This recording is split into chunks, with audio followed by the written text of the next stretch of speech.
Hello, good day. I am Miguel Angelo Bueno of BSIT 32, and we are here to try this voice cloner,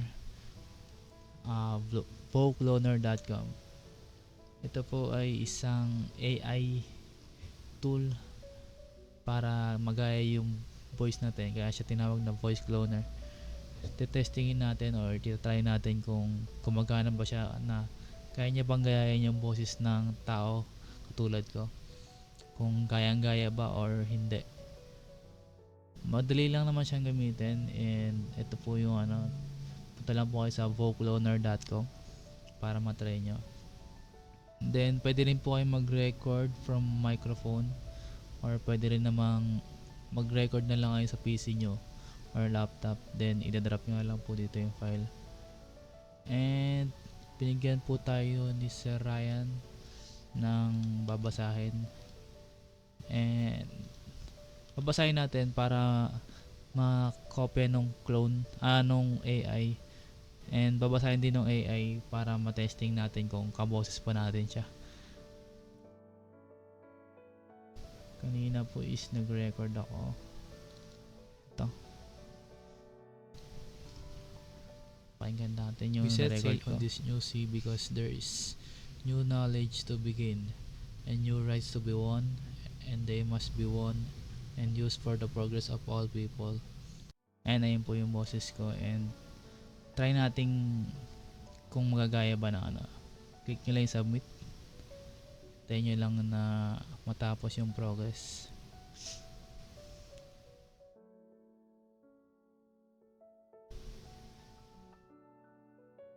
Hintayin natin matapos. Skip na lang natin to para hindi time consuming. Yan. Natapos na yung progress.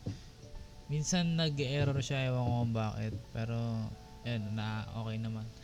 Pakinggan natin kung nagaya niya ba yung boses ko or hindi. Tapos We set sail on this new sea because there is new knowledge to be gained, and new rights to be won, and they must be won and used for the progress of all people. For space science, like nuclear science and all technology, has no conscience of its own. Whether it will become a force for good or ill depends on man, and only if the United States occupies a position of preeminence can we help decide whether this new ocean will be a sea of peace or a new terrifying theater of war. I do not say that we should or will go unprotected against the hostile misuse of space any more than we go unprotected against the hostile use of land or sea. But I do say that space can be explored and mastered without feeding the fires of war, without repeating the mistakes that man has made in extending his raid around this globe of ours. There is no strife, no prejudice, no national conflict in outer space as yet. Its hazards are hostile to us all. Its conquest deserves the best of all mankind, and its opportunity for peaceful cooperation may never come again. But why, some say, the moon? Why choose this as our goal? And they may well ask, why climb the highest mountain? Why, years ago, fly the Atlantic? Why does Rice play Texas? We choose to go to the moon. We choose to go to the moon.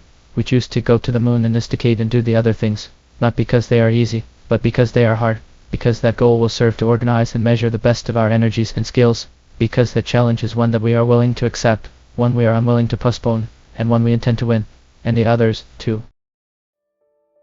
so yun, pakinggan nyo naman siguro yung siguro para sa akin hindi masyadong nagaya.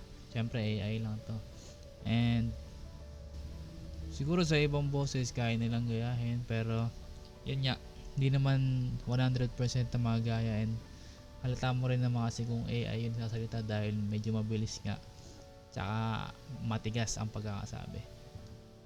And yun lang, at least na-try natin tong voice cloning sa vocloner.com, and salamat sa panonood. Thank you, peace out.